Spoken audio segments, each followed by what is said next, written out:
All right, all right, all right. Boy. Well, sorry it's been so long. I had originally recorded an episode like the day after Christmas that was kind of a Christmas-y episode, and then good old technology. I think my computer died, or somehow the storage space got all messed up and it somehow got deleted. So it's been over a month since the last one, and boy, has this month been eventful. So welcome back to Living for a Living with your boy Joey Bradley. Living for a living, baby. How you doing? Whew, like I said, man, it's been an interesting month. It's been an interesting week. I don't know if you could see the window outside behind you. There is a lot of snow where I am. I am back in Finland, and I never thought I would be so happy to be back in Finland in January. Especially after last year being here. I'll admit, January got a little depressing. But I'm excited to be here. I don't know how we're going to... I got a lot to talk about. So I guess, yeah, let's just get into... I'm a little rusty with this, you know. I did the one right after Christmas, but it was going to take... I don't know. I've just been in a little bit of a funk lately. I haven't enjoyed hearing my own voice. And so that hasn't made me want to record, because I feel I've kind of gone through some little like identity crisis kind of thing. I don't know if it's a quarter life crisis. I don't know if people experience this around 30. I don't really know if it's just given the circumstances of what's going on. But I just noticed myself kind of getting maybe a little bit too invested, and maybe not invested's the right word, but maybe too caught up in like the social media shit. Even though on the flip side, I was like saying I want to get away from it and I want to, like distance myself from it. And to a degree I did. I don't know. But it's just kind of an example of like you become whatever you put your energy towards. And I was like, kind of, I don't know. That's one thing I am learning. One thing I already knew, but I continue to learn a new version of it every day. Is I don't really know much. What I think I know, who knows, man. That's fuck. If there's one thing to know, though, it's you don't know much. So yeah, I don't know. I was starting to feel just like phony with like the living for a living thing, because that kind of infers or entails that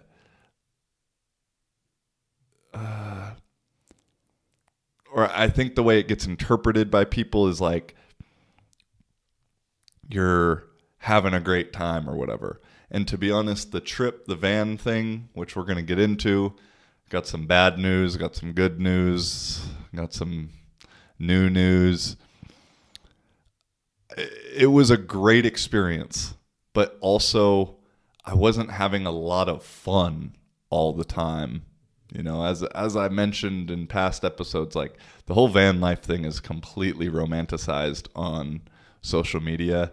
And maybe if the situation was different and the setup was a little different, maybe I'd have a different feeling on it. But it was a great experience, and I'm incredibly grateful for it and appreciative that I had it. But it's not something I'm like, I'll get into it more later, but I learned that I'm not a van life guy. I'm a van trip guy. I might be a van guy, but I'm not a van life guy. And so just this like, I noticed it because I used to have my bio on Instagram, and maybe this is stupid, but I used to have my bio on Instagram that said just a human being, everything else is secondary. Because I noticed so much in this like Instagram social media world that, and I'd commented, I've talked about this before, that people put their identity and kind of base their sole purpose and identity with those like first few lines on social media bios. And I had changed mine, to like podcast, van, football or something. And so then I'm just psychoanalyzing myself right now. It's much cheaper to do a podcast than go to therapy. And so then I wasn't doing the podcast regularly. I wasn't playing football at the time. And then this van thing, I wasn't like, I don't know. I don't want to say I wasn't enjoying it, but it was just tough. And I wasn't enjoying identifying with it. That's how I should say it. I was enjoying doing it, but I didn't really like identifying with the van life persona and the way I felt viewed and interpreted. And that really, I shouldn't be bothered by that, but I was. And so when like those three things are like my things, I wasn't getting any sales with the website, which, quick little segue, hey, check out the website, www.livingforaliving.live.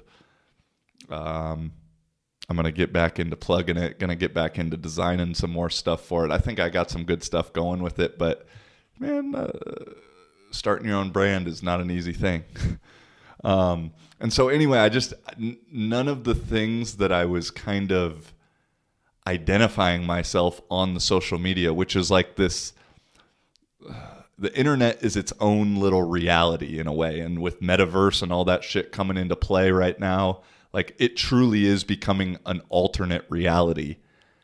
It already is, but it's going to become even more, which is a little bit scary. We're going to get into Matrix, I have a feeling. And so because I wasn't like enjoying or doing the things I was putting myself out there as what my identity was, I was starting to feel just like a little phony. And so then I didn't want to come on and talk about stuff. And again, I've tried to be like straight up in terms of saying if I feel shitty and saying if I feel good. Social media is such a highlight reel of how we experience life that it's not very realistic, that no one's saying, well, I fucking cried last night because I miss my mom, or I cried because whatever, I was super angry and mad because so and so said this or did that, or I was whatever. And so just all these things compiling into just kind of feeling a little phony. And then when I'm in that space, I should have maybe forced myself to do it, but I just didn't want to do it. And so that's, part of the reason I haven't been as active on the podcast. I think I felt like I needed a little break. I was running out of shit to say a little bit too. I felt like I was kind of just saying shit to say shit at certain points. Whereas now, man, I think I got fully loaded clips, But coming back to Finland, and just as I said, the trip was really necessary because, as a blanket statement, experience shapes perception. And so unless you can experience certain things and then also miss other things, you don't get that perception. And so there are some things from Finland that I totally took for granted and didn't realize I would miss until I was away from it. And, vice versa. Like when I was back in Portugal, there were things that I was like, oh shit, I forgot about this. Like, I really missed this. Or like on the flip side, like, man, I fucking hate that. And so, yeah, it's just an interesting thing that I'm not sure. I wouldn't have been able to learn it without doing it. You know, the as I said, the experience shapes perception, and I've realized over this trip that figuring out who you are, a big part of that is figuring out who you are not. And the only way to figure out who you are or who you are not is to do shit and try new shit and fail, essentially, or succeed. But then when there's something that you can succeed with, inevitably the other option is failure. And I wouldn't, maybe some people would look at this like van trip shit as a failure, but I look at it like super, super beneficial as a success, even though, unfortunately, the van is dead now. And I don't even really know what's wrong with it. At a certain point, as I've alluded in the first 10 minutes, I was just getting tired of it. You know, I thought, as I've said before, I thought I was a van life person. And I really enjoyed that van. Like, I loved building it. I loved having it. I loved the option, you know, to be able to go do trips in it. But the idea of living in it, I don't, that's not what I see myself doing. I see myself having another van at some point, but like doing weekend trips or doing week-long trips or having kind of concrete mission things. And I was just kind of freeballing when I was out there. And maybe that was part of the reason I didn't like it.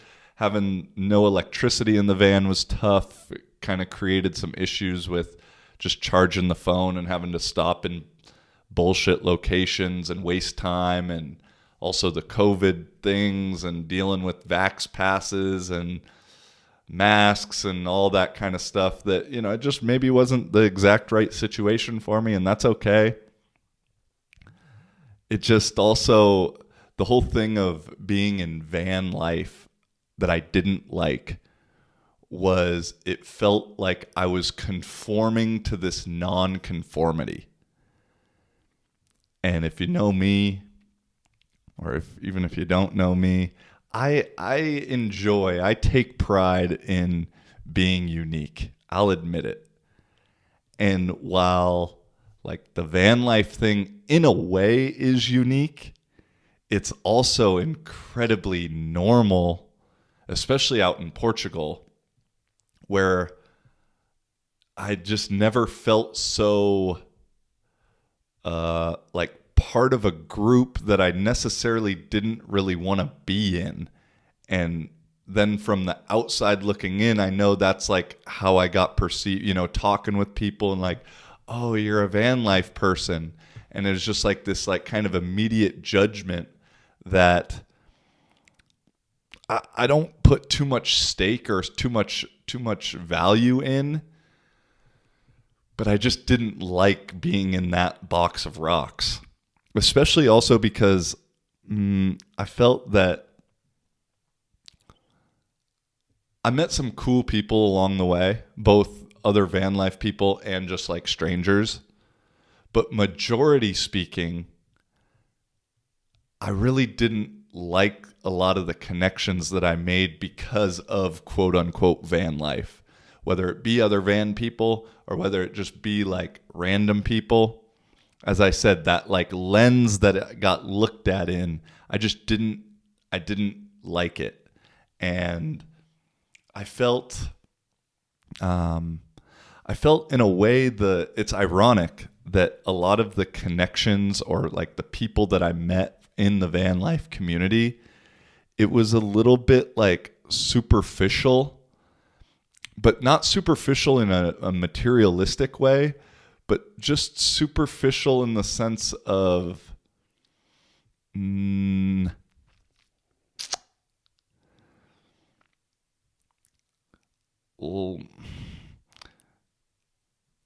maybe I'm projecting here. Maybe I'm just saying but it was like people were hanging out and being together just for the sake of not being alone. Because if you do solo van stuff, like there's a lot of fucking time being alone. And I enjoyed that and appreciated it to a degree, but that was maybe also part of the reason I didn't love it, because Vilma came and visited for a week up until it broke down, and it was a lot more fun kind of having a partner in crime throughout the thing.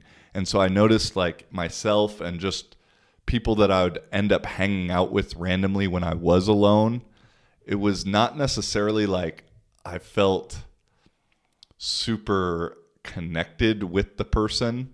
Although there were some really cool people I met too, to be honest. But I guess let me finish this tangent. It was just more so like, oh, I want to be around somebody. And then maybe then on the flip side, like the disappointing side is then the connections that felt good, that felt like, oh yeah, like I'd like to be around them, or I'd like to see them again or hang out again or whatever. Maybe I got the impression from them that I was just like a space filler, for them to not be alone. And so it was like I don't know, like a pulley system or something, where for some people, for me, I felt like, oh, they're just kind of like a filler. But then for the people I felt a connection with in a way that I'd want to spend more time with, I felt like I was just a filler for them. And so it just ultimately then equated to not a lot of like true connection and true feeling. And so, that's again something that I wasn't like super stoked on. I realized real quickly, I didn't realize this until I ended up renting a room in Lisbon for my last 3 weeks there. Once the van broke down, and I didn't know if I was going to be able to fix it or what. And I realized like right away, because the first day I had the room, which the story about how I got into this room in this house is fucking crazy. I'll tell that after. But I realized, because I stayed in the room like all day, is I just missed having my own space and my own privacy, where I could shut the fucking door and be alone, like truly alone. Because even though the van in a way is like you're alone, you can be sleeping in the van or in the van, and there can be someone literally like a foot away from you, just right outside the van. And so even though you're alone, you don't have much privacy in a way. And so I missed that idea of having my room, because also the last month that I was here in Finland, I was staying at Vilma's place. And so again, like it just wasn't my own. I didn't have my own thing. And I've realized for myself, in like the masculine, manly, the way I identify, I don't know if this is right or wrong, but the way I identify with like being a man is like having my own space. And so when I wasn't having that, it's like in a way it was just making me feel like a lesser of a man. And so just that first day or first couple days in Lisbon where I had my room, like I didn't want to leave just because it fucking felt nice.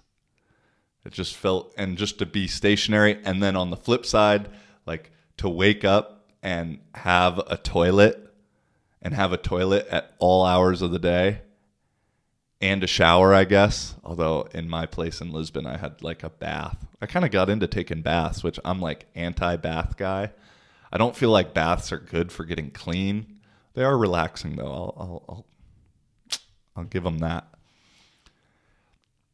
Because I had the little porta potty kind of toilet in the van, but I also, in my mind, like I wanted to use it as little as possible, because then you got to empty it and clean it out and do all that thing. And so I was trying to like delay that experience for as long as possible. And so, I probably shit in more McDonald's across Europe than anyone has in. I bet I got to be like top 5 in McDonald's toilet usage for sure across Europe. Pretty much everywhere I went. That's how I'd search, because also I'd charge my phones and computer there, because you knew like no one was going to bug you and bother you. And so like those were some things I realized, like, damn, I really value that. And it's different if you go camping and do a trip and you're away for a week and okay, I'm gonna take a shit outside and I won't shower. I maybe shower in a lake or a river or something, like. But then there's a time frame that this is ending. And even though I guess I had that time frame also, like I knew, okay, I'm coming back in January, February-ish. It was still a long fucking ways away. It's it's like 4 months. So in a way, it's like indefinite. So no, those are just some thoughts and things I learned about myself. I before I started it, I was thinking, man, I'm gonna love this shit. It's gonna be fucking great. Yada yada yada. And again, maybe in a different scenario, it would have been.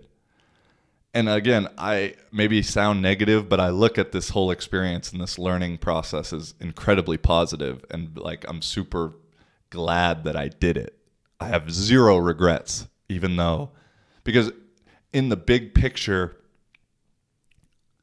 I didn't have to spend that much money in order to learn this about myself, which in a lot of cases you'd have to spend quite a bit more than to quote unquote fail at this and then learn from it.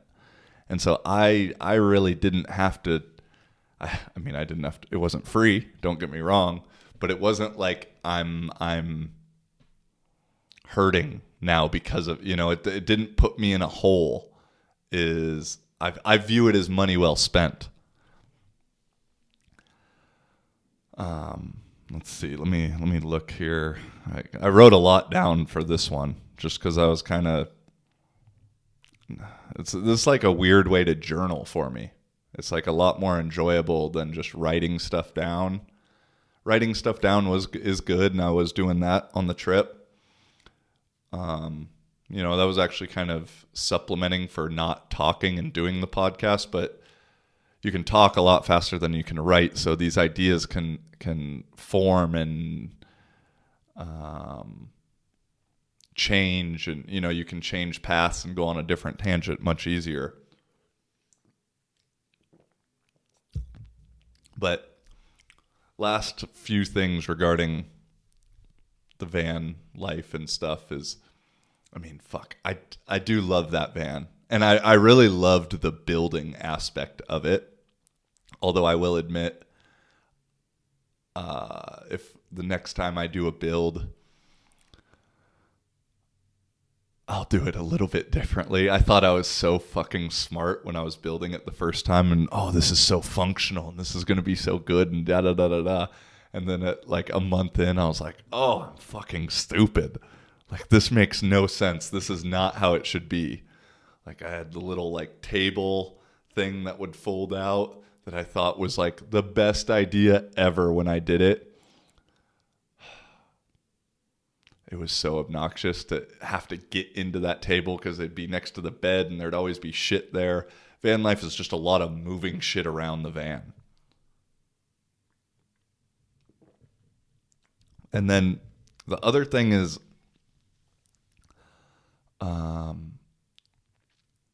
in a lot of places in Europe, you're not necessarily allowed to just park anywhere.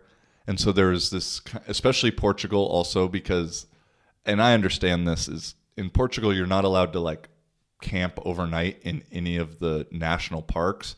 And they've made it so that the national parks, it's like kind of in quotes, like is all along the coast. Because over the last like 5, 6, 7 years, there's been a lot of van people that come from out of country and go there and then, leave trash and shit in places and kind of ruin it for everybody else. You know, it's probably the 10% of the people that fuck it up for the 90%. But that's kind of how it is for everything. And so because of that, they're like super strict on that. And then in turn, you feel the Portuguese people looking at you kind of like, fuck you. Because again, you're just all clumped together. They don't know I fucking lived in Lisbon and I can speak a little Portuguese and and I respect this and I'm not shitting just anywhere, but they look at you that way. And so there's just kind of this like constant little bit of anxiety about knowing where to park for the night. Is it okay to park here? Will someone try and rob me? Will someone break in? Will I get a ticket? And then flip side, that's something I realized I missed about Finland was like just the safety aspect of it. I never feel in danger anywhere really. Even I got a story to tell after this. Even when I might be in danger, I don't ever feel too much in danger, but I just missed Finland is relatively safe. I couldn't lock the van for the first fucking 2 months, 3 months that I had it. It would just sit in the driveway open. Granted, there was nothing in it to take, but there was no second thought about, the car needs to be locked. And a lot of my friends here and people I know, like, it reminds me of North Dakota in a way, where in North Dakota, we would leave our front door open all the time. Like, always. Even we might lock it if we went away for like spring break, but even then I think there were probably times where 1 or 2 spring breaks where we didn't lock it. And so you come back and it's just open. And same kind of thing here, where I know a lot of people don't even really lock their front doors, back doors, whatever. It's just there's a trust and a safety about it that, being in other parts of the continent, being in other parts of Europe, you just don't really have. And Portugal is one of them, because I'll get into that story, I guess, right now. Is the last night that I slept in the van was eventful. And so the van had broken down pretty much in between the south of Portugal and Lisbon. And I ended up getting it towed to my mechanic's place, which, he's a real mechanic, but he didn't really want to do much work on it, is the impression I got. And then he also knows shit, and I don't know. I kind of have my own thoughts about him. But anyway, so I had it just parked on the street at the end of his street, which also kind of bordered a main street. It was a dead end street, but the dead end was also next to a main street. And I asked him, is it cool, if I sleep there and leave it there while we figure out what's wrong with it? Yeah, that's cool. Okay. And so I'm sleeping in there one night, and I was fucking tired from the day. I think I passed out at like 8 p.m. And for whatever reason, I woke up at like 2 in the morning, 2:30, and I'm just laying in bed. And I made a mistake I left the front door unlocked. And I can hear some people like walking up to it, and then I hear someone open the fucking door. And so I like spring up and yell, "Hey, what the fuck? Get the fuck out of here." I don't even really remember what I said. I think I said I was going to fuck them up or something. And I'm sure I scared the people who were doing it. It's probably just some like shitty teenagers, trouble-causing hoodlum teenagers. And so they ran away, and I'm like, okay, I'm good. I locked the doors. Okay, that was sketchy, but we're good. And then a minute or two later, start hearing just like boom, boom. I'm like, fuck, they're throwing rocks at me. And it was like, at the moment I was like, damn, they're just throwing rocks at me. Like, I'm not thinking they're trying to do it. Maybe they're not trying to break the window, but at the same time, I don't know. I think they are. And then one at one point was psh, or like it. I guess that was the wrong sound effect, but it was much louder than the just normal booms.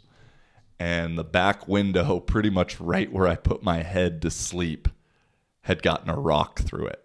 And it didn't really like shatter because there's like a tint, like a film over it.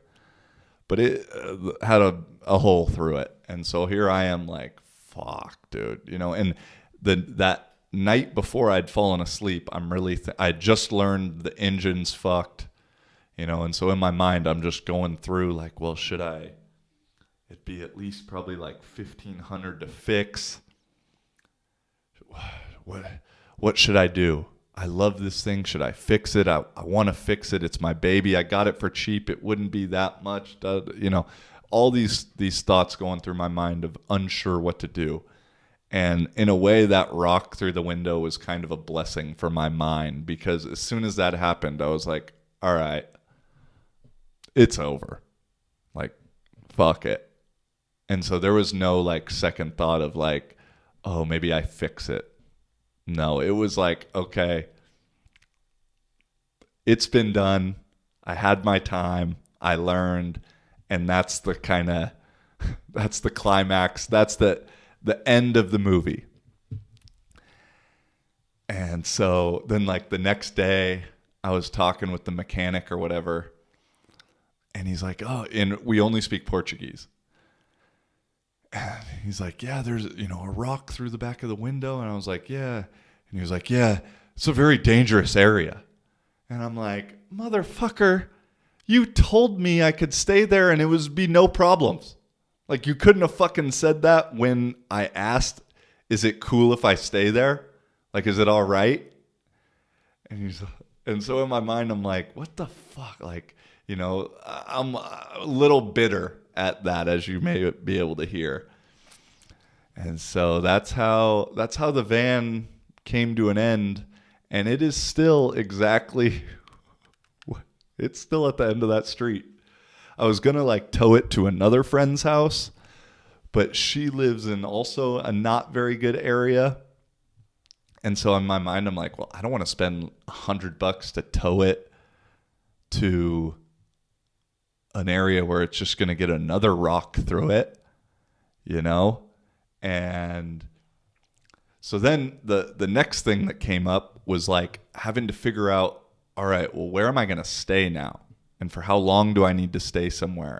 And blah, blah, blah. And so, I used to live in Lisbon for 2 years, traveled there quite a bit. I have some friends there. And maybe in my mind, I thought they were a little bit better friends than what they turned out to be. But again, that's also part of the like learning thing, as I'll get into it. And so I'm messaging people. I didn't even like ever expect to be messaging that I know, that I, again, consider friends. And it, for whatever reason, every reason under the sun, which I don't think is an excuse, just some people moved out of Lisbon. Some people have a wife and a kid now. Some people move back in with their parents, whatever it may be. That like no one that I knew had a spot for me. And that was kind of like a depleting feeling. Because it's like, damn, because as I've probably said throughout, if you listen, I hold Portugal kind of in a high regard in my heart and in Lisbon and all that stuff. And it was kind of like, damn, dude, Portugal doesn't hold you as high a regard as you think of it. And I don't want to, I think this maybe comes off like I'm putting myself as a victim, which I really don't want that to be, because I don't blame anybody or anything. It just, I guess I expected something to happen. And ultimately it did. It just didn't come from somebody I was expecting it to. And so I finally I'm like going through my phone, and I'm at the point where I'm like, fuck, dude, like, you know, I guess I could stay in a hostel, I could stay in a hotel, but I didn't, if it was only going to be a couple days, I really didn't want to spend that money, you know, if I didn't have to. And so I'm going through my phone, and there was a girl that I'd met when just traveling in Barcelona, and I was staying at a hostel there. She worked at the hostel. She was a Portuguese girl. And we had just like became friends. And, you know, we had like a good connection talking about relationships and all those kind of things. And I've kind of like, in a very short time, I view myself as like her, like verbal diary to like tell problems to about her relationships and those kind of things. And so I messaged her. She had seen I posted a picture of being in Portugal and commented like, oh, you know, let's get a coffee. And we'd hung out literally one time while I was traveling in Barcelona 3 years ago. And so that's how like fucking desperate I was, where I messaged her. I literally said like, hey, I'm fucking kind of desperate right now. Do you have a couch I could sleep on? Like, is there room for a couple days, blah, blah, blah, until I figure this out? She was, yeah, no problem. I just moved to a new place and there's plenty of space. Come tomorrow after 6. I have to work, but come tomorrow after 6. And so I was, thank you. And I go there, and she just moved into like a family friend's house, I'll say, for lack of a better word, that was probably the coolest house in Lisbon I've ever fucking been in. It literally like bordered the castle, São Jorge Castle, which is like the one on top of the hill. If you've seen any pictures of Lisbon, you've for sure seen that castle. So I was like, I could, from the backyard, if I wanted to get up, I could like touch the castle wall. And it's probably like I don't know how many families. It was probably like 6 stories, but because it's on a hill, you don't really notice like how big it is in a way. But it, you know, an aunt and uncle live in one spot, the owner guy lives in another, a different person, and different, like probably like 6-7 different living situations in it. And so I remember we walk in, it has a private gate, and it's in like the heart of the city.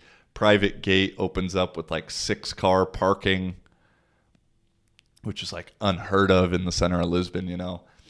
And I'm like, where the fuck am I? And we walk in, and there's literally like a little chapel in the house. I mean, this is,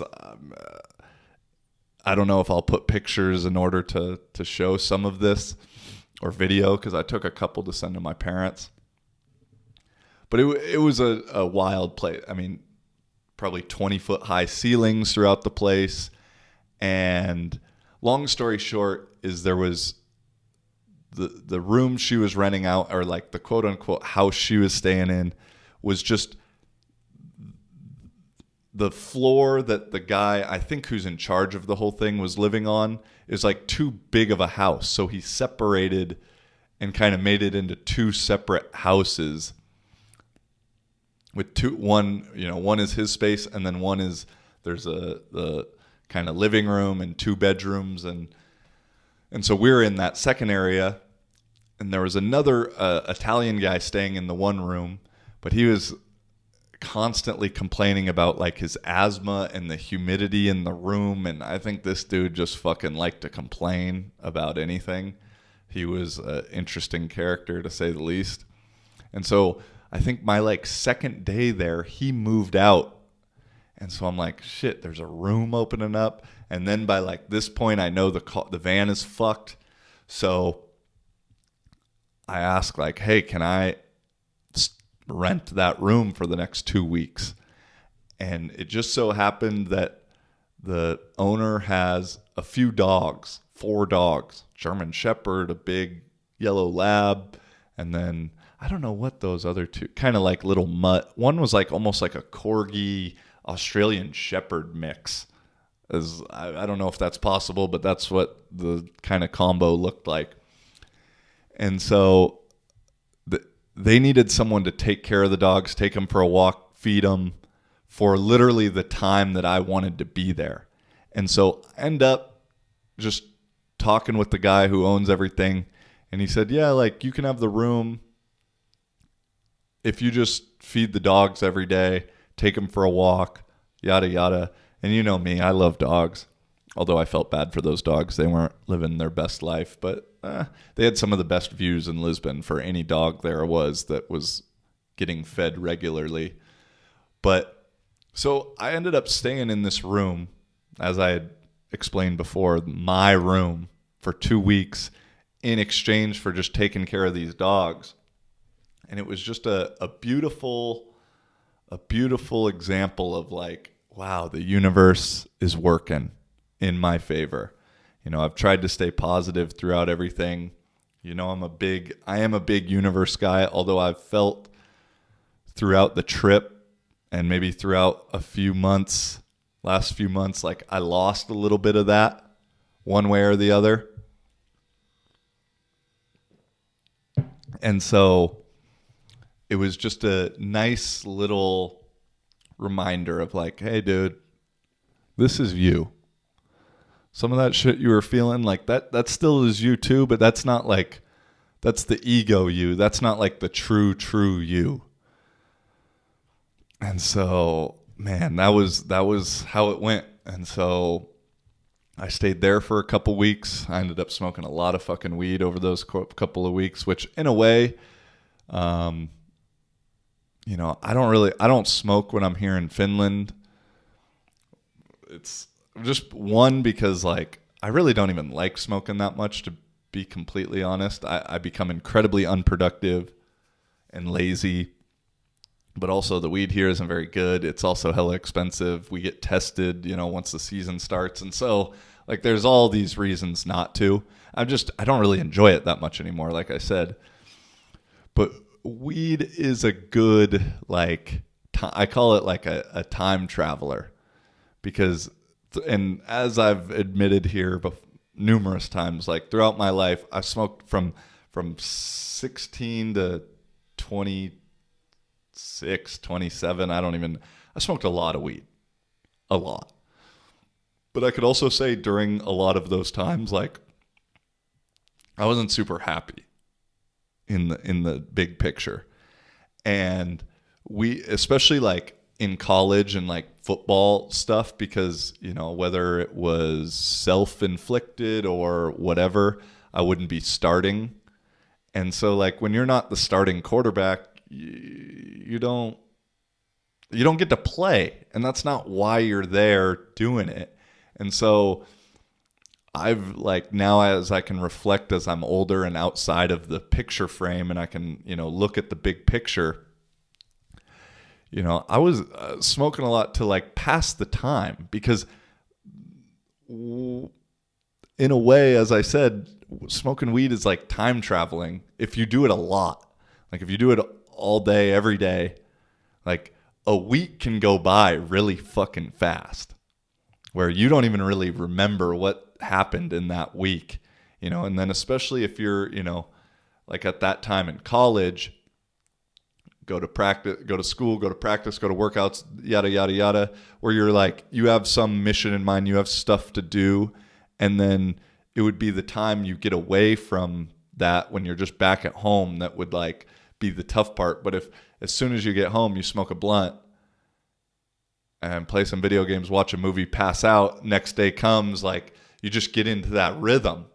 And so I definitely got into that rhythm a little bit for the 2 weeks there. I also knew it was going to be like the last time I could do it for a while. You know, there's like I'm sure there's a little like inner addict in me. You know, I don't think weed is a physically addicting thing, but there's something mentally for sure in me after doing it for that much and that long and all those things. I'll admit it. I'm not gonna try and front like I'm some holier than thou person. And it also like puts me in a state of being, to quote Pink Floyd, comfortably numb, which also completely random. I saw one of the best busker, like street performer girls ever while I was in Lisbon, like to the point where I gave her money, which I normally don't do. I just kind of have a thing I don't, but she played her own version of Another Brick in the Wall. We don't need no education, where she like guitar and then she'd loop it with like kind of playing drums on the guitar. And she was fucking talented. But anyway, what was I saying? Oh yeah, like weed just kind of like makes me comfortably numb, where it's not necessarily like I feel good. Almost like there's like a slight depression involved in it, but it's a depression that's familiar, and it's a feeling that's familiar. And so because it's familiar, I'm comfortable with it. And after a few months of, as I think I alluded and explained to the beginning, where I wasn't very comfortable, but that was kind of the goal of the whole van life trip, was to get uncomfortable and then to grow, which I think I definitely did. That's why I look at it with no regrets and like a success, even though some people look at it like, well, you wasted all that money and didn't accomplish what you said you were going to. I wouldn't want to fucking drive back from Portugal here. I would have gotten stuck in the snow, and especially with all the COVID craziness that's happening and lockdowns in Austria and Germany and fucking everywhere, which don't worry, we're going to get into some COVID craziness because I got some stuff. But after being relatively uncomfortable for 2 months or so, 3 months before that, it was nice to have a little comfort, albeit in a way that might be slightly depressing. I think it's sad to say, but I think a lot of people get into this rhythm and get into this habit where they almost like start to identify with their negative things in their life and their struggles and their shortcomings, that if you took those away from them and life was great and perfect and all those, is they'd almost be longing they would be longing for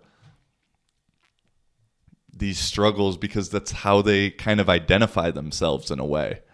And I'm speaking about myself, really, because I kind of find some solace and I take a little bit of pride in like having this weird struggle, even though like I think my life is great and I really don't have to struggle much, especially here in Finland. It's kind of a nice thing about it. But it's like I almost take a little pride, and I think we all do, in like feeling misunderstood and feeling judged and feeling unhappy at times and feeling like you're the only one. And ironically, I think a lot of people feel this way. And so you're not the only one, in that regard.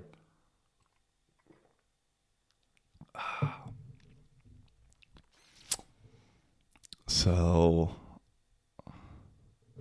trying to think, is that, before I kind of change topics, I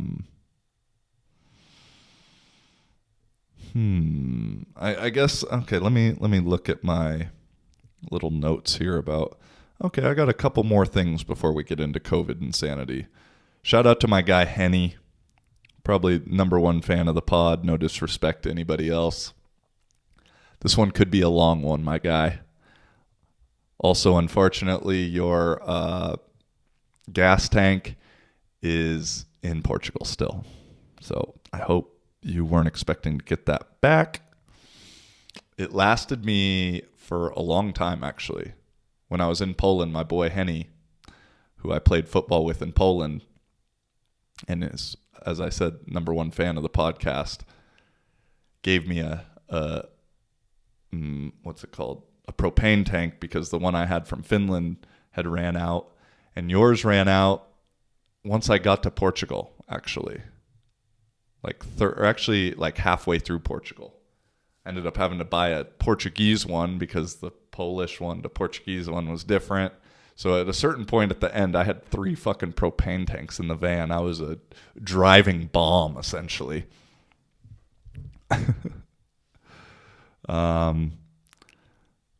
Let's see here. I guess one thing, throughout the trip and part of something I learned that I didn't really want to learn, but that's always the best lessons. It's like people and places change, and including yourself also. And this kind of pissed me off in the beginning, and I viewed in a little bit of a negative way, or I viewed in like that's not how I remember it. And that's not how it was when I was here. And then I caught myself and I was like, well, bro, you're not how you were when you were here either. And so it's super naive of you to think that everything's just going to stay the same, even though you're not staying the same. Like, that's incredibly hypocritical. And, I mainly felt those things like when I was in Poland, and then especially Portugal, because it's whether new buildings or a restaurant moved or closed, or, a friend didn't feel so much like a friend, or whatever the thing was that was different. I kind of was like mad at that to a certain degree. And it was just like a good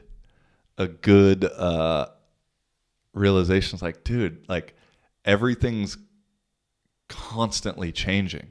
And that's change is the one consistent thing. And I think, I don't know, scrolling TikTok or some social media is like, someone was saying, there's some wise person that says like, the phrase that you need to know and remember and learn or whatever is like, and so it shall pass. Whether you're feeling bad and feeling like shit and the times are rough, so it'll pass.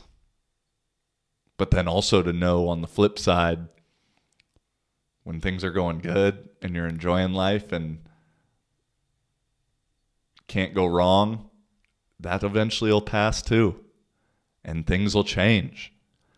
And it was a lot of these things. I think sometimes you got to learn again. A lot of this shit that I'm saying about people changing and not expecting anything from people, and so it'll pass. Like, I felt like I learned these things 3, 4, 5 years ago. But sometimes you forget shit you learn, and then you got to learn them again.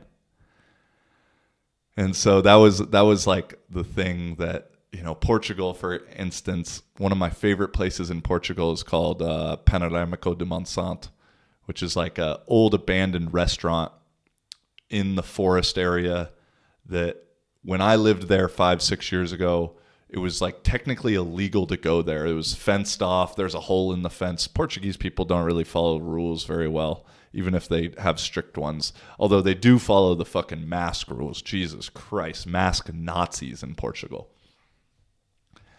And so you kind of had to sneak in there, and you could like get all the way. I mean, at a certain point when I was living there, you could get up onto the roof of this old restaurant. I mean, it was one of the coolest buildings, locations, and as it says in the description, panoramic view of all of Lisbon, like 360 view. And I don't know how long ago, maybe 2, 3 years ago, they like kind of, there was broken glass everywhere, kind of trash everywhere, but they cleaned it up, and it's now legal to go to. Because at certain points when I would go there when I lived there, like I remember one time I went with I had a French girl as a roommate, and like the cops would block people from going, or like hang out on the road. So like people and like turn people away. Or at certain points, like I've been in the building and like cops have came up and like told you to leave. You never really gotten in trouble for it. And so one time I went with the French girl and there was a cop like on the road leading up to it to get there. And so we like, it's in the middle of a forest. And so there wasn't any like real path to go to, but say the building was here and like the road like went in like a curve, you know, and the cop was like at a certain point in the curve. We went through the forest, and at one point we're like swimming through fucking trees to get there. And that was actually one of the most fun days ever. Like just to, you know, it's always kind of fun to break the rules a little bit, you know? And so anyway, the whole point of this is now that place is like legal to go to. You can park there. It's open from 9 a.m. to 5 p.m. It's super clean. They've kind of like boarded off and caged off certain areas that you can't go anymore, which you can't even go upstairs, not even to the roof, but to like a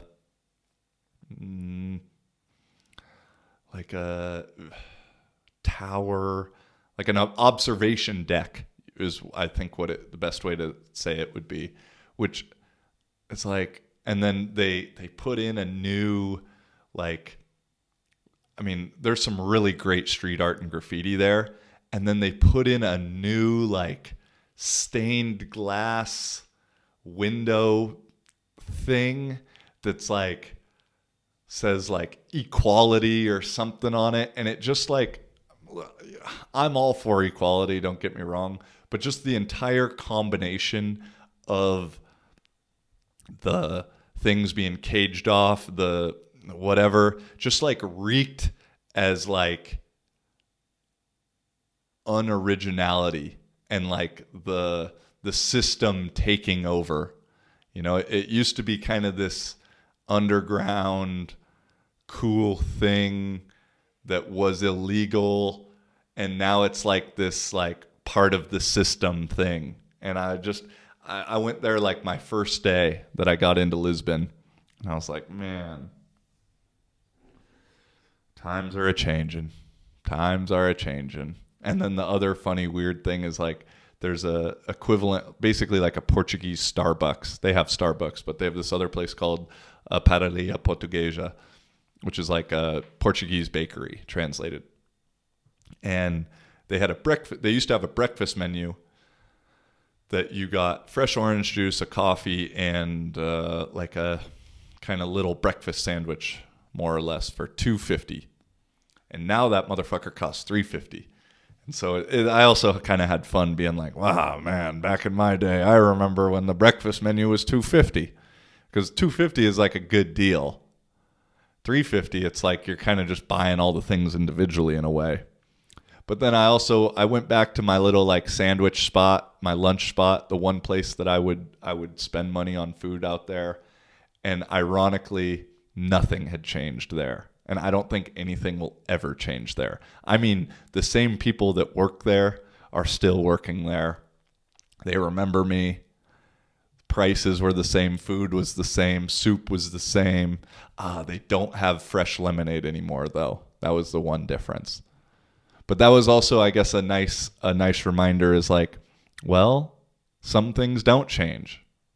You know, like everything, the one consistent is change, but there's also some things that do never change. And it's kind of navigating and figuring out which is which.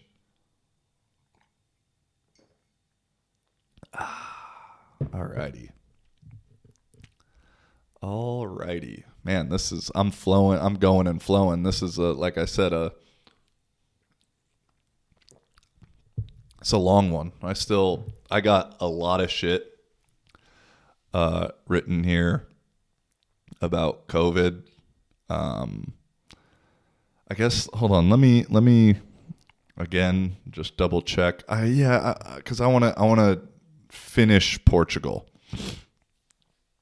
And I guess one thing I forgot to mention about, and this relates then with things changing and yada, yada, yada, is in regards to and how I ended up getting that room with a friend that really, like, she's a friend, but I mean, now she's truly a friend that I know I can count on. She can count on me. But I didn't know that before.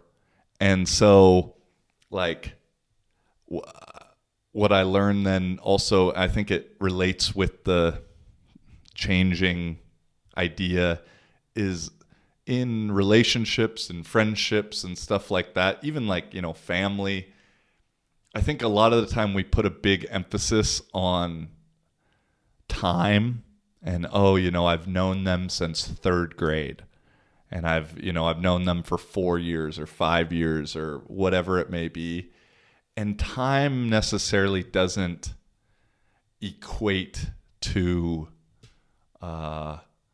it's not the best measuring tool for figuring out if someone's going to be there for you or not. Like, time is relative. And in a way, there's like no such thing as time, not to get hippie on us and philosophical, but like time is relatively unimportant to a degree, and especially in those things. And so like someone that you've known forever might not help you out or whatever, but someone you just met and have only known 1 or 2 times could help you. And then vice versa, where like someone you know forever could, you know, I mean, it doesn't necessarily, I'm not saying one's better than the other, but it's just like in our minds, I think a lot of the time we get caught up, or I get caught up in like, oh, well, I've known that person for so long. Like, just based off that fact, they should help me out, or they should do this or not do that, or whatever it may be. And that was just like a big like light bulb go off that like, bro, time doesn't fucking matter. Like, at all. It's the now. Like, what are people doing now? And how are they acting and in the now? Like, yeah, maybe someone was really nice to you for fucking 5-10 years, but now they treat you like a dick. Fuck the 5-10 years. Like, now is what matters. And so that was just like a thing that came up in my mind throughout all this. And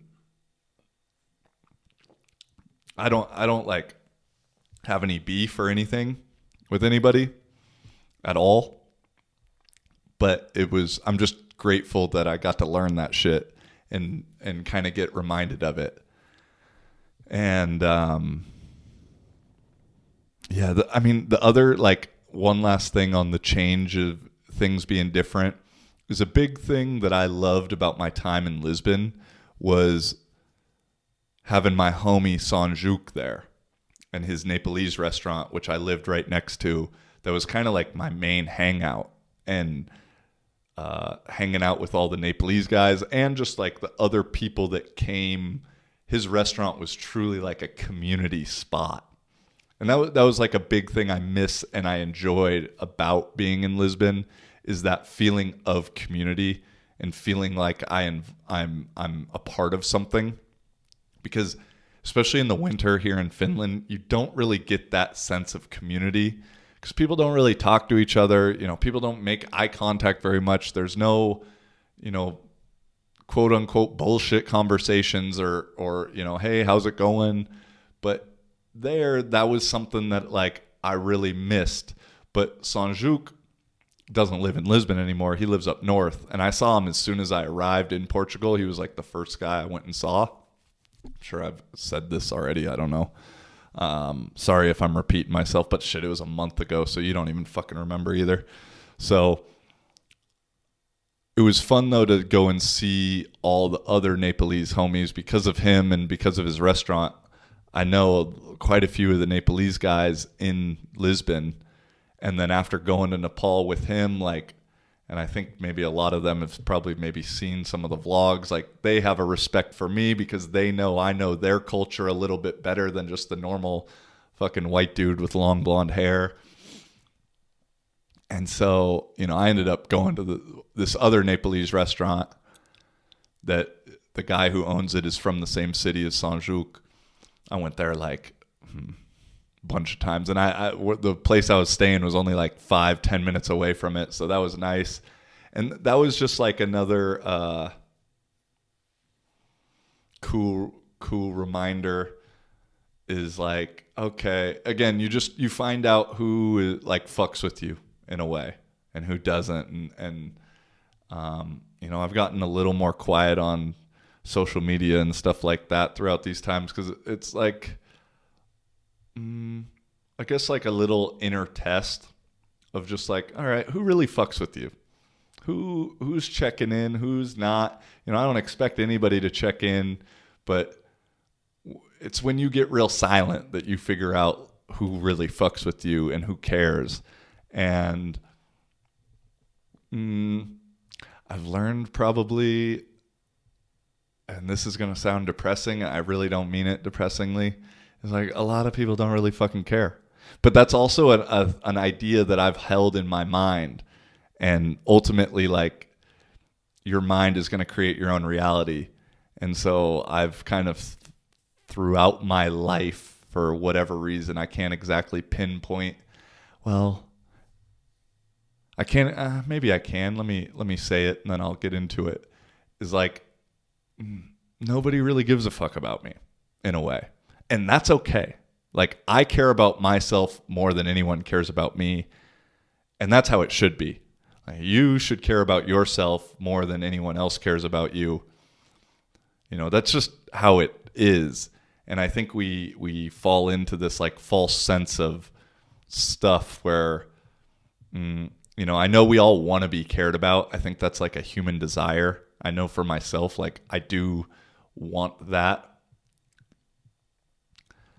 But to expect it is probably the mistake, maybe. And I'm just wondering, I don't know exactly where it stems from for me. I had good parents growing up. I think a big thing, like, of kind of the combination of like feeling like people don't care and then feeling like I don't belong is like when it like stems from something to do with football. I think because, I didn't get recruited out of high school, and it was kind of like the coaches there in high school. Well, first I got in trouble. My junior year, got arrested for smoking weed, and the three other guys that were with me got their starting jobs like right away. And then I didn't get it back right away, even though I was for sure I should have been. And then whenever I performed, I like did well. But then I can remember this like way too vividly. It's kind of weird how certain things in your mind really stick there, and you don't know like the little traumas that you go through when you're younger that are going to like stay with you and kind of fuck with you throughout your life, that you need to address and accept and like get over. I saw a tweet today that said something about like, if you know something, like, protect your mental health by if you not choosing not to look at things that you know are going to trigger you. And I was like, that sounds like the most head in the sand victimization mentality. Like, yeah, like maybe don't consume yourself with things that you know you're going to get triggered by. But what about maybe like addressing them, understanding why they trigger you, why they make you feel a certain way, and then eventually and slowly getting over it so that you can then grow as a person. Yeah, it'll be uncomfortable, but uncomfortability equals growth. And so anyway, this example that sticks in my mind is we lost this one game to a team we shouldn't have lost. And I don't think I played very good. I always got thrown in a situation where it was kind of like we're fucked no matter what. And I can remember the O-line coach after the game. It's kind of a long walk to the locker room. was behind me and just like fucking getting in my ass about, this season's all fucked because of you, Joey. You know, you fucked it all up, yada, yada, yada. It's because of you. And, you know, like putting a lot of fucking blame on a 17-year-old kid, you know, a grown man, like reflecting on it. I couldn't imagine. He was probably around my age now, the coach. And I couldn't fucking fathom talking to a 17-year-old the way he talked to me. I really can't. And putting that blame on him. And like, I guess also like in that little, that was probably like a big thing in my life, because one of the guys that I got caught with was literally my best friend from like third grade. And, you know, I knew his family, all that shit. I'd spent the night like every weekend growing up. And when that shit happened, it was like the family kind of like disowned me as a friend and as a part of the family in a way, and said like, you know, he can't hang out with you anymore. And so we used to like kind of have to hang out in secret. And I told him, I was like, bro, you can tell your family like whatever you want. He was smoking, but he was like the golden child of the high school, kind of the golden family. And I was like, but you can tell people whatever the fuck you want to tell them. Just tell me so I know, so I can relay the story. And like he told everyone like he wasn't smoking, that he was just like in it. And so like I was like the real bad guy, because it was the bad influence that had the golden child with them, and he got caught and fucked over because of all of it. And so after like kind of seeing how that went, you know, even with him, you know, I looking back, it kind of fucked with me, because I thought we were, I don't know. And so that combination, then I don't get recruited in high school. Man, this is such a fucking therapy session, huh? I don't get recruited in high school. And so like my coaches were only trying to like talk to me about D3 schools. And I was like, yo, I think I want to try more than that. I have no disrespect for D3. I think it's a great level, great football, but that's just not what I envisioned. Like I didn't want to stay in Washington, and it just was like, I felt not cared about and kind of like whatever. And then throughout football, for whatever reason, and probably like my own mental thing because of some past experiences and whatever, like I just always at like every school kind of just got the short end of the stick in regards to coaching and playing. And, you know, I ended up having some successful years, but they were always after like a really shitty fucking time. But like, as I say it now, that's good learning, because it's like, okay, you know, some of your darkest nights lead to the most beautiful sunrises. And as corny as that fucking sounds, it's true. And so now looking back, darkest night, getting almost robbed and windows smashed in a van, and not like breaking down and fucking and going in the tank over it, but knowing, you know, whereas 5-10 years ago I might really struggle with that. You know, there's been a time when, well, a time I think I lost my mind after I had just gotten arrested when I was in college, driving back to North Dakota, and spent like 12 hours in jail. And then I had to keep driving to North Dakota, and then I hit a deer that next night, which totaled my car. And I had a little fucking mental breakdown at 21, 22 years old right there. That in the same way, like it's weird. Glass was broken in both the deer crash, and a car was involved in both the deer crash and the van thing.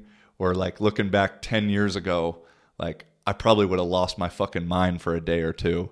But throughout the experiences, it's like, okay, like just relax and know it's going to be okay, and it will pass. So I don't know exactly where I was going with. I think I got that all therapy out. I'm going to go. I know I've probably talked a lot of negative shit about, maybe it feels negative about Portugal and the van stuff and yada yada. So I want to like finish that on a positive kind of note.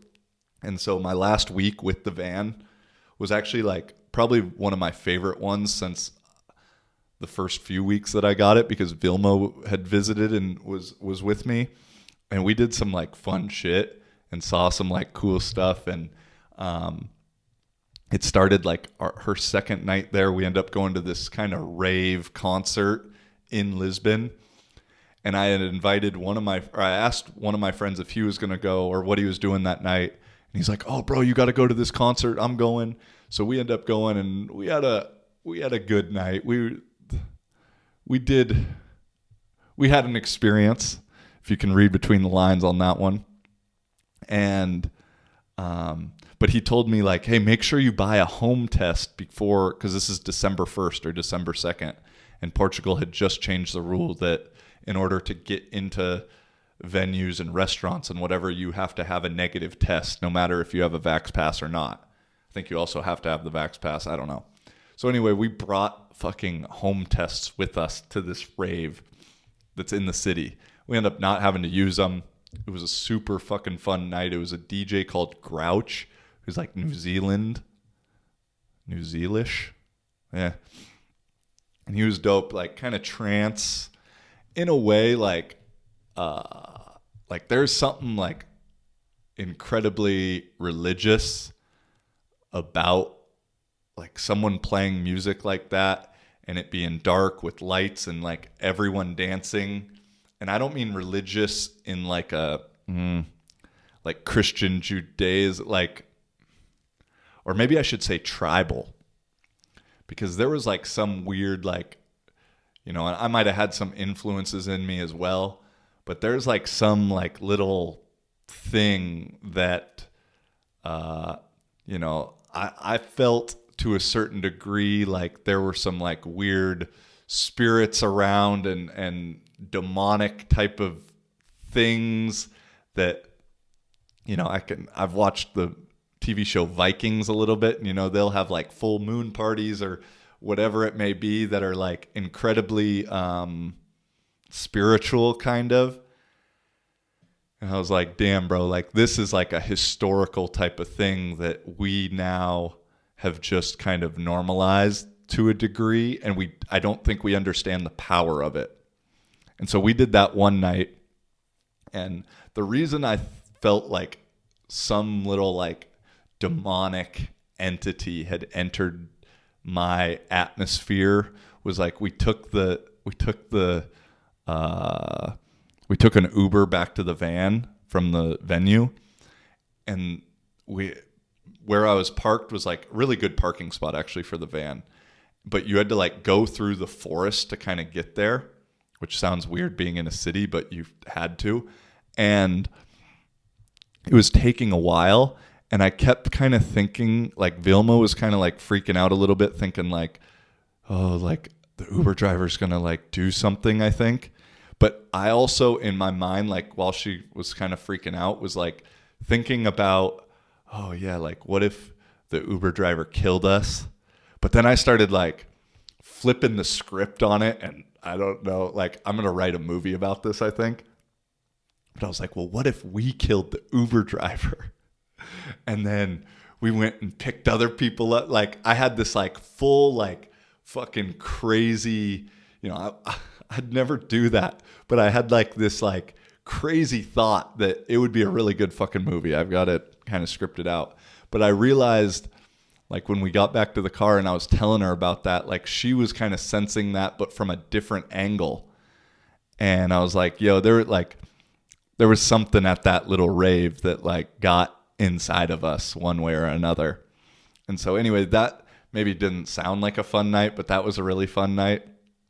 And then we went down south, which is like great weather, great thing, but it doesn't feel like Portugal because there's more fucking Germans and French and Danish and Dutch and whatever like down there than there is Portuguese. And it's like that's where like I've never seen so many vans, and that's where like I saw some really, really cool vans, but that's also where I just felt so unoriginal, and I didn't like the box that I was being put in or being considered that I was in.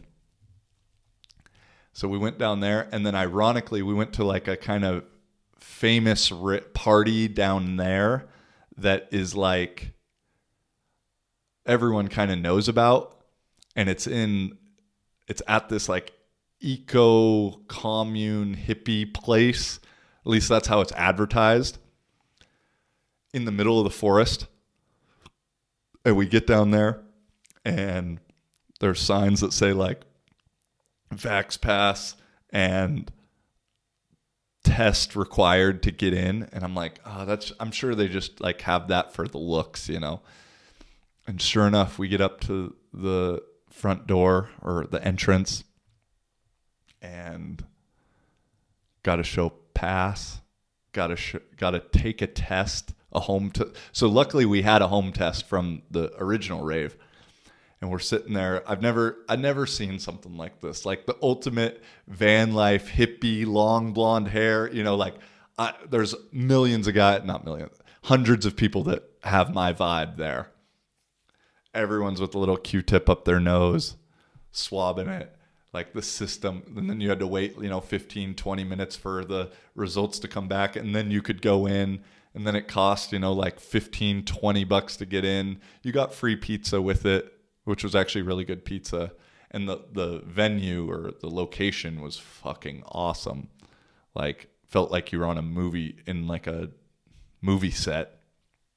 And there's 2 different stages, and it was a fun night, but it just like made me laugh, like the irony of it all, where 2 days ago we were in Lisbon, in the city, in a closed environment, like, a small bar, it was a bar, not a club, no Vax Pass, no test needed. And then here we go out into the middle of the fucking forest. Everything's outside.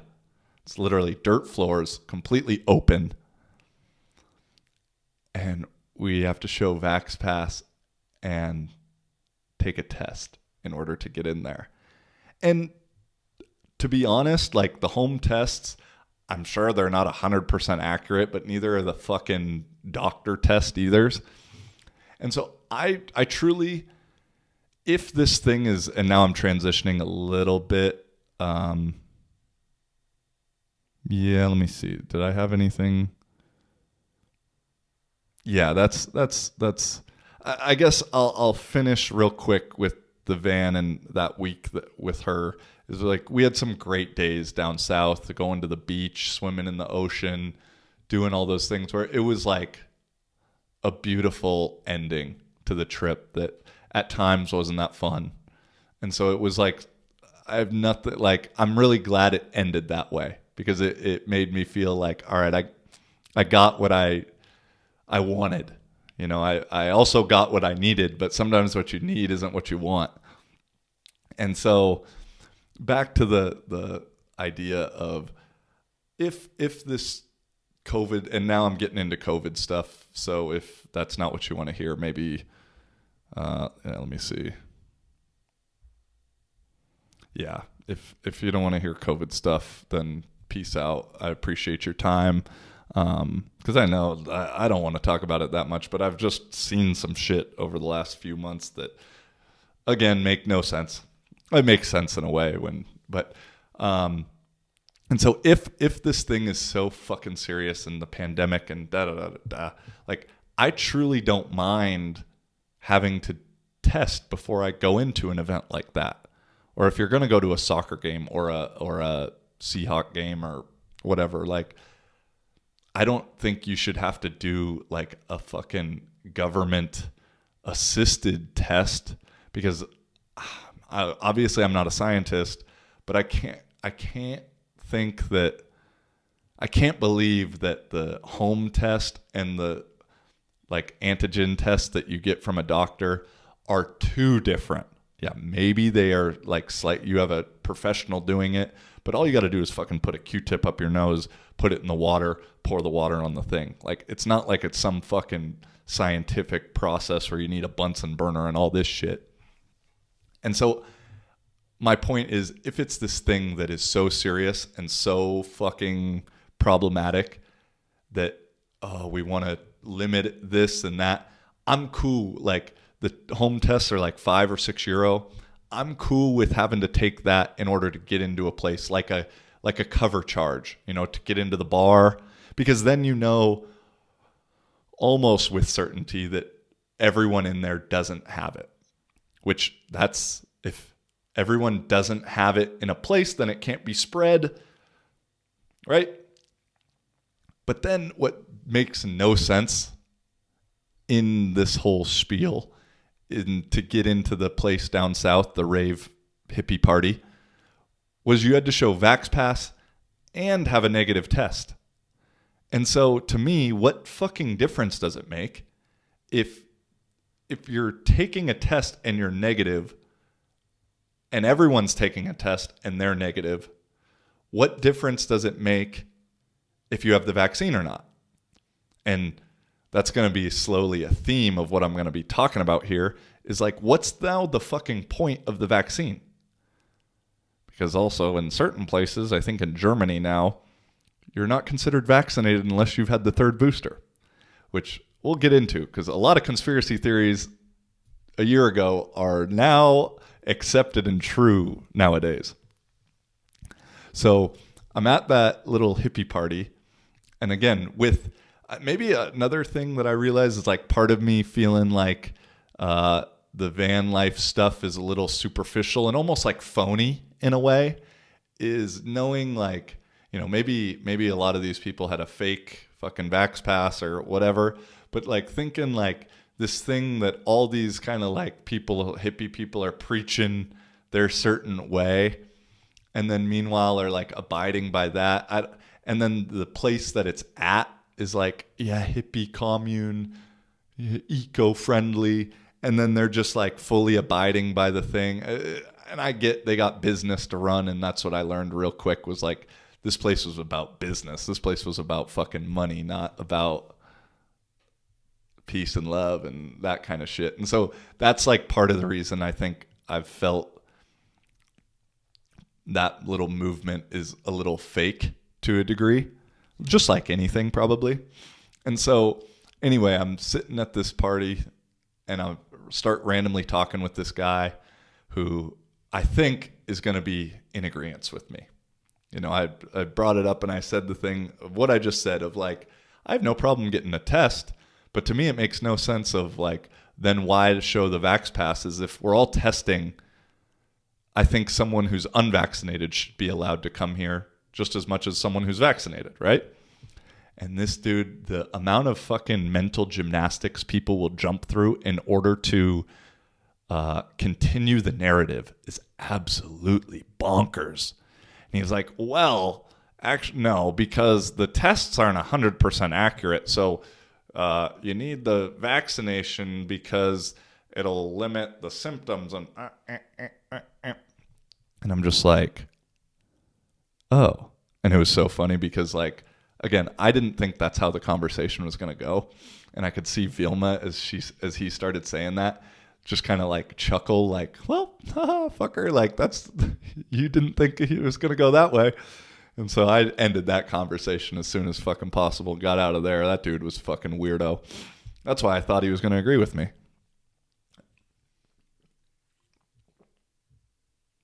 And I think I had COVID 2 weeks ago. I didn't get tested. I mean, I got tested a couple days ago before I came to Finland, was negative. But I think 2 weeks ago, I had it. I wasn't sick at all. But my smell and my taste for the last 2 weeks has not been very good. And for 2 weeks ago was like non-existent. And I just like didn't think about it at the time, because like taste and smell is like this weird thing, because our brains are strong and like way more powerful than we're led to believe. And so for a while I was like, oh, and like you can still feel the texture of things. And so my brain's like, oh, it's just not very strong tasting, or maybe I am tasting it, And so, but I've realized like my taste is not very good. But other than that, I was completely fine. It's just, and I know everyone's had a different kind of experience and all that stuff. But for me, I must have gotten the Omicron, because it's supposedly just like the most mild version ever. Although I don't know how you actually get tested for that. They never say tests. I've taken few tests now. They never say, well, I guess I've always tested negative. But they don't say like positive, Omicron, Delta, Alpha, Omega, fucking whatever. And so the variant thing's kind of weird to me. We should be celebrating the Omicron variant because it's it's easily transmissible, but the symptoms are much, much, much, much less, which like means, I mean, if everybody gets this thing, which at some point everybody's going to, it's like the common cold, which is what a coronavirus is at its core. If everyone gets it, according to some people you can get it twice, according to other doctors you can't.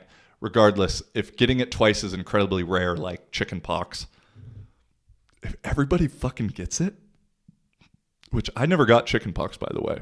I'm just kind of built like that. I'm built different. If everybody gets it, it ends. So having one that's super spreadable and also not serious should be celebrated. Yet instead, it's being used for ultimate fear porn, fear mongering, and shutting things down. I mean, we're just going in fucking circles, man.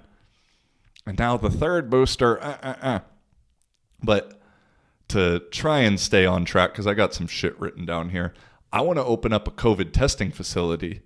Because as I said, I had to test before I flew back to Finland. I waited in line for 5 fucking hours to get a test. And to me, and maybe I'm illogical nowadays, probably, having healthy people wait in line for 5 hours to be told they're not sick is fucking insanity. And according to the Dr. Malone guy, I mean, it's just a good example of like mass psychosis that's going on. And so, like to me, I want to open up a COVID testing facility, man, because you have business nonstop. You're making some decent little bread. And I mean, the Portuguese, that's another thing I missed about Finland compared to Portugal is like the bureaucratical system. While Finland is a little bit extra with the amount of documents and the processes and all that stuff, they all run pretty smoothly and people do their job. I just went to the tax office today and it was smooth. People were friendly, helpful, nice, answered all the questions. In Portugal, bro, the Portuguese system is so just fucked.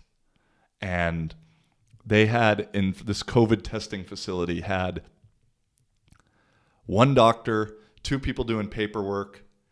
And at a certain point, I didn't realize the doctor who was giving the tests was even the doctor, because she'd be outside talking to people and like telling them the rules and telling them the times and this and that.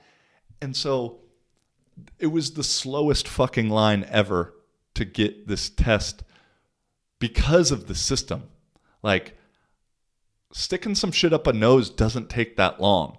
And processing some paperwork, entering a name, date of birth, passport number doesn't take that fucking long. You know? And so to wait in line, I mean, I don't know how many, I would guess maximum 200 people in the 5 hours or whatever. 200 people divided by 5. I don't know. It was going real slow. Let me just put it that way. And like just on the same thing of Portuguese system being fucked, when I had to get my my van towed. It took them a week to tow it a 2-hour drive. And then when they finally got it to the mechanics, they didn't even call me to tell me it got there. It's like, so, damn, I just realized my head's in the doorway. That kind of looks bad for video, but oh well, you live and you learn. And so, yeah, like in Portugal now, and it's just weird, like comparing the different places, because as of December 1st, in order to fly into Portugal, you had to show Vax Pass and a negative test in order to get in. And then and to get into certain restaurants and venues, same kind of thing. And so the line was super long. The guy behind me was a Portuguese guy, and he was going to a party for New Year's Eve, so he needed a test to say he's not sick, even though he's feeling healthy, feeling good. And so it's like, to a certain degree, then what the fuck is the point of the vaccine? If you also need a negative test, which as I said, I'm fine with having to take the negative and get a negative test, because to me, that's a much better proving way of like not spreading it. But then why is it being pushed so fucking hard if it's essentially becoming irrelevant? You know, I got a couple little stats here of like, according to whatever fucking thing it is, 95% of the Omicron cases in Germany are from fully vaccinated people. 28% have had the booster. In the NHL, National Hockey League, they're 100% vaxxed. They paused the season at a certain point due to COVID outbreak. So it's like, logically, again, what's the fucking point? You know, my logic for it, and how and also the NHL thing is similar in the NFL, NBA, you know, they moved games around even though the NFL said they weren't going to move games around. And so the idea that it's just being pushed so hard, it's like, what the fuck? Why? You know, I mean, we know why, but we have ideas why. Control on a physical and population kind of way. A lot of things. Maybe we'll get into more conspiracies next time. But here's my logic then. Now seeing 2 years into this, seeing how it's going, to explain my logic for not having and not getting the vaccine is like, the odds of getting COVID, being unvaccinated, getting COVID and dying or having serious life-altering risks or effects are very small. You know, the percentage of that happening is very, very small. You know, the what is it? The 99.9% of people live, and within my age range, given my personal status of a 31-year-old healthy male, yada, yada, yada, the odds of dying or having life-altering things, adverse side effects, is very, very, very, very low. Very low. Also then, if I take then the vaccine, I agree. The odds of having adverse side effects from the vaccine are incredibly, incredibly low. I don't think it's every other person or 1 in 4. You know, I think I don't know if it's 99. I don't know what that number is, because it's like impossible to fucking know because they censor everything regarding that. But let's just, for the sake of my argument, say that they're the same. So saying the chance of me being unvaccinated and dying from COVID is the same as getting vaccinated and dying from the vaccine. Again, don't come at me. I don't know if this is identical, but just let's say, I think they're similar. I think we could agree to that. Or having bad effects. Maybe death scares people. Obviously, it scares people. So let's say they're the same. So I'm going to take a medicine to prevent myself from getting serious effects from something that already has an incredibly low percentage chance of happening. I'm basically just like trading one for the other in a sense. If both are the same, I have equal chance of getting both. Especially now that I think I've had COVID, like I'm going to choose the all natural way. I've been trying to build up immunity defense systems, being conscious about working out, eating healthy, all those things that no one ever fucking talks about. I'm going to go the all natural version rather than the pharmaceutically funded corrupt government pressure pushing route. I'm going to go with the one that makes most sense to me. And so in my mind, if both are the same, why would I take something that has, albeit a small percentage chance of fucking me up, in order to protect me for something that has a small percentage chance of fucking me up? I hope that made sense. I hope that made sense. Even though, like, to get into small little things is like, the 30-year-old male demographic, the myocarditis and other things is like a much bigger chance. A lot of countries, including Finland, have limited, they only give or want to give Pfizer to people in my demographic because Moderna, we know what happened with Johnson & Johnson, got recalled, but they've been kind of recalled in certain countries because of the heart issues. Heart attacks and all that shit are way up. I know it's because media is saying because of climate change and people smoking weed and whatever fucking excuse they can make up. And so, like, again, I know maybe the idea of individuality is scary to some, but that's my logic behind all this shit. And as I said, it like the idea that then having to wait in line 5 hours to get tested while I feel healthy and I'm good is like a form of fucking mass psychosis. And if you watched most recent Joe Rogan episodes with Robert Malone, who was like on the team of inventing the mRNA vaccine in the 80s or early 90s, I forget exactly what, who's now been censored and taken off all social medias because he doesn't follow the narrative that's been put out, even though he's had a hand in and like has a hand in a lot of like things. Like, I haven't fully gotten through that one because it's not very like funny, and it's a lot of information, but it's not super entertaining. But there's a lot of like crazy shit that gets said. And also then the Peter McCullough one, who's also the most published like virologist or epidemiologist, one of the two most published and cited guys in the field that he's talking about, is being censored for talking about the field that he's an expert in. When you see those things, you're like, And Twitter's such a funny place to like see people talk about Joe Rogan that have never listened to Joe Rogan. And I'm like, no, I kind of don't like Joe Rogan to a degree. I listen to a lot of the shit that he puts out because I really respect him, and he's kind of a role model or a inspiration. But especially like right around when he signed the Spotify deal, I didn't fuck with him because he was like getting real. It's like he'd never wanted to say his own opinion.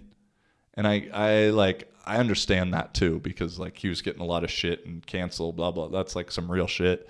And now he's like back to like speaking his mind, which I like and respect, because it's like, I'm not necessarily going to adopt his viewpoint, but it's just nice to hear people truly speaking their minds, because nowadays a lot of people don't do that out of fear of getting outcasted or fired or canceled or whatever. So it just I this is crazy to say, but I hope it doesn't happen, but it'll be a hell of a clip if it does. I have a feeling Rogan, the way things are going, I have a feeling Rogan's going to get assassinated in the next like 5 years, because the way big tech and pharma and everything's trying to take over and control everything, like you see the numbers. Rogan is head and shoulders above all mainstream media. And mainstream media does a good job of like pegging him as like this conspiracy guy and all these things. And for the most part, like the people and that are too far gone, that'll never come around unless like there's no reason. They'll never come around. They'll die, like just being led to the fucking rapture. I don't know if that even makes sense. But like I don't even like using the word sheep anymore, because it's like became way too fucking commercialized. But you know, they're the for lack of a better word, like the sheep that'll just get led off the cliff and will willingly walk off the cliff and kill themselves. There's a lot of people that are at that point that will just listen and do whatever they're told, because it's easier to listen and not have to think and just do what you're told. A lot of people find comfort in that. And I understand that. I don't necessarily blame you. I blame you if you complain about it. But no, I think Rogan's going to get assassinated in the next 5 years because, or like the aliens are going to assassinate aliens. They're already prepping us that Operation Bluebeam. Look that up if you think I'm a conspiracy theorist. Because he's disrupting the system right now. And I think the U.S., well, we're slowly going downhill on the way to a big boulder to crash. China's climbing up the hill. But the thing, China will do it. They don't give a fuck how they do it. Like, China's not trying to do it in a like nice way. You know, China's like essentially 1984 right now, where they're bringing vaccine, or like, I don't even know, COVID deniers and stuff, and like publicly humiliating and shaming them. But I don't think the U.S. is too far behind them, because ironically, you become what you put your energy towards. And so we used to always talk shit about China and censorship and da-da-da-da-da. Look at us now. We're maybe a little better, but we're not too much better. Where I've had a couple buddies that have lived and been in China for a while, and like, you know, they say like the government can just like stop and drug test you on the street. Probably it's super rare. And if you fail, depending on who you are, where you're at, like people just disappear in China. And if you've read 1984, that also happens. So I think we're headed that way. I'd love to be hopeful and tell you everything's going to be okay. We're going to get through it. Although in terms of COVID, I'm the most hopeful I've ever been with the whole Omicron thing. Granted, the news and the media will spin it and fear porn it as much as they can. But at a certain point, I gotta believe I'm more hopeful than I was 3 months ago that people will figure it out. Like I said, there's certain people that are too far gone that'll never figure it out and don't want to, because that would be really fucking uncomfortable for them. But I think we're slowly getting there. You know, it's just like, I just wonder too, like what the next conspiracy theory that's going to come true will be. Because if you look at the rap sheet of conspiracy theorists right now, like first saying that it was created in a lab was a conspiracy theory that got you censored and banned from social media. That's like pretty much generally accepted as the thing now. And like for whatever reason, that just gets completely overlooked. No one even talks about that anymore. And again, I'm not a scientist, but this is just my logic again, that if you're then creating a vaccine for a virus that you think at the time you're making the vaccine, you think the virus is a naturally occurring thing. Just the way I view it, you would do it differently if you knew it was man-made or man-manipulated.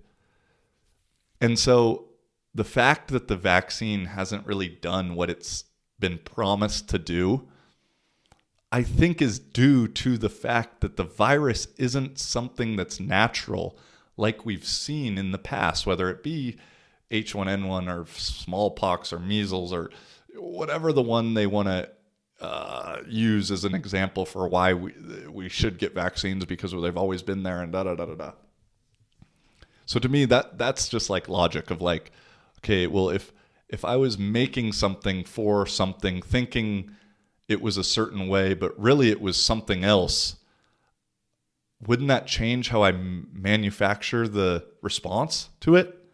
So, but then, the next conspiracy is like the Vax Pass thing is going to exclude people from society. That was considered like ultimate fucking conspiracy. That's pretty much generally accepted and also like encouraged by a lot of people nowadays. Then saying like, well, it's not going to stop at 2 shots was a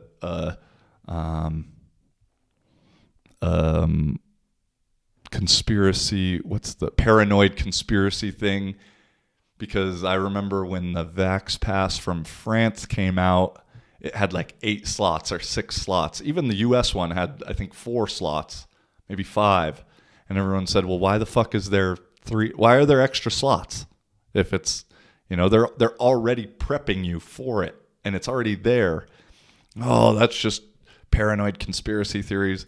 Now Israel just approved the 4th shot for the most vulnerable, which is how the boosters always start, is by the most vulnerable. And the Netherlands, the Dutch government, has already said they're prepared to give up to 6 boosters, which, if you look at the French thing, 8 slots, that's 2 for the vaccine, 6 boosters. It's ironic, you could say.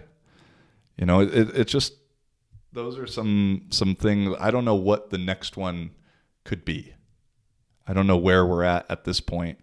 It's just like, there's just so many things that don't add up. When nurses and doctors are being fired amidst a situation in a pandemic where they're saying that hospitals are overloaded, like those two things don't add up. If hospitals are overloaded, you're not then going to fire nurses and fire doctors. Like, either one of the two is a lie. And I love on that idea, like when people bring up the fact like hospitals are overcrowded, and I agree, they are probably overcrowded in certain places, but hospitals for the most part, from what I know, which isn't much, they're always like close to capacity. Like this idea that they're like before the pandemic, hospitals were just empty is absurd. Like the pharmaceutical, the health industry, especially in the US, I'm speaking, is for profit. It's for money. And even in other places, like someone's making money one way or another. And so to think like before the pandemic, it was just an empty hospital is incredibly naive. And I just worry like so much about the like next generation. I know now I'm sounding like an old guy, and I realize I'm getting there more and more every day. And at first when I made this thought, I was thinking of, the kids that are like in preschool, kindergarten now, who like their only memories are of how the world is right now. And I was like, that's like fucked up and scary. But then as I told the story of high school stuff that I think has created some major trauma for me that I'm like slowly getting over, I then thought about like the kids in high school, like my age then, and knowing, because I don't really remember shit that happened to me when I was 5, 5 or 6 or 7. Like maybe there is some shit that happened then that like I haven't figured out, and is traumatic and like I'm struggling to get over, but that's not where my memory really is like now as an adult or as an older kid. But I can remember shit from 14 to 18 really well, and thinking like how influential those times are and what kind of influence those kids are having now. That's what scares me, just probably actually even more than the young 5-year-olds, is because I think at some point it'll end. And I think that the 5-year-olds have a chance to like get over it. And forget about it necessarily. But whereas that 14 to 18, that kind of high school, middle school range, like that shit's going to be in their memory and stick in their memory. And whether it's one way or the other of like being really trusting in the government and following all the rules, or then also being skeptical of it, because I'm sure there's both sides, that's not going to be good for the future, in my opinion. So, yeah, dude, I think I got kind of all that. Shit, I'm almost at 2 hours. Let me just look back at some of this shit here. Oh, I got one more thing regarding this. Like I said, Henny, I had a full clip ready for you. He said, "Where's the 2-hour Christmas edition?" Here it comes. And I had some good shit I said about Christmas in the episode that got deleted, but oh well. I'll summarize that real quick. I think for next Christmas, I'm going to go home because I totally miss doing Christmas in the States. Christmas Eve is my favorite holiday. It's also my dad's birthday. And he's like the ultimate dad because we would always go Christmas shopping for my mom on Christmas Eve. And you're not a dad unless you go shopping on Christmas Eve. But I just miss that time. It's a lot of fun with my friend or my family. And I miss them. I'd like to see them. My cousins have 2 kids that I haven't seen now. I've had some good Christmases over the years abroad, but I've also like been alone at certain times, and that's I don't mind really being alone, but that's kind of a time that it gets a little more depressing when you're alone. And I was super fucking alone this one. But I then also look at it positively because it's like, as I started this whole thing, is sometimes you know who you are, know who you want by learning who you are not, or learning what you don't want. So that's the short. I think I told a story or something about a present, but anyway, I don't know. We'll tell some more Christmas stories next year. Or if you want to hear Christmas stories, let me know. But yeah, the weirdest thing for me, my aunt's home. Last thing on fucking weird, the COVID shit, is just the being in 10 different countries over the last 3 months is just the complete diversity in way things are handled. And so like right now in Finland, I think bars close at 5, restaurants close at 8, but masks aren't required anywhere. And then you go to Portugal and everything is open, but you need a Vax pass and a fucking negative test. But then inside anywhere, they are mask Nazis. Like I was asked multiple times, because I hate wearing the fucking mask because it doesn't help. I mean, it helps if you're wearing a new one every fucking time, but when I take the same one out of my pocket for a week, I'm only going to... The times I've been sick in the last 2 years are the times where I'm wearing a mask the most, ironically. And so it's just crazy to me that how each place handles it differently and all that stuff. And like, it's kind of surprising to me that shit's closed here in Finland the way it is closed, because that doesn't seem like their style. One of the things I missed most about here while being in other countries was just the freedom aspect. And, coming from an American guy, freedom is like our call to action. And I would honestly consider Finland in a way more free than the US. obviously right now, at least the blue states, Florida and Finland. Florida, I think, takes a cake for freedom. But yeah, it's just been weird to see all the weird little changes and differences and all that kind of shit, like I just love also Biden wishing everyone a Merry Christmas, but then also telling the unvaccinated that they're going to have like a miserable death winter or something. I know that wasn't his exact quote.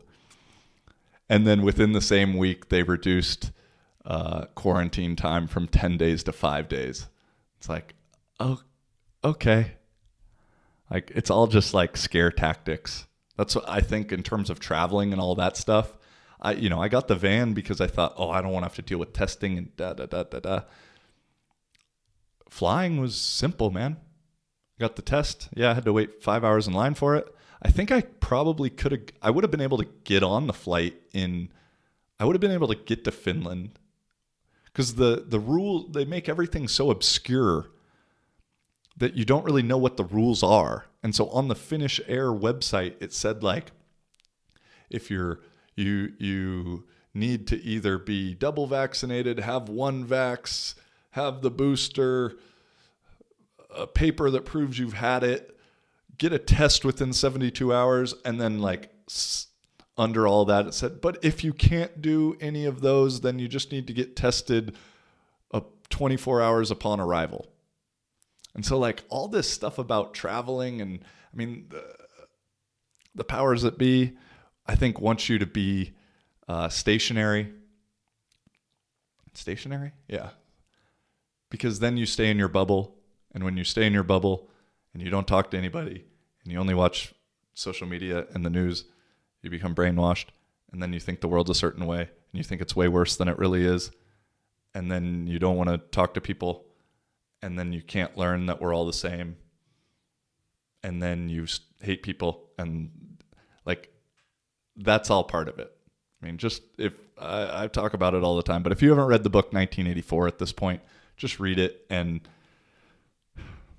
I mean, if you're listening to me 2 hours in, you've probably either read it or you already agree with everything. So, I mean, not agree with everything. I hope you don't agree with everything I say.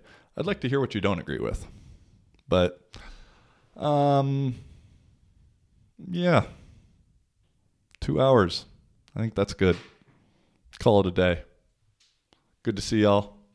Until next time, peace and much love. Holla.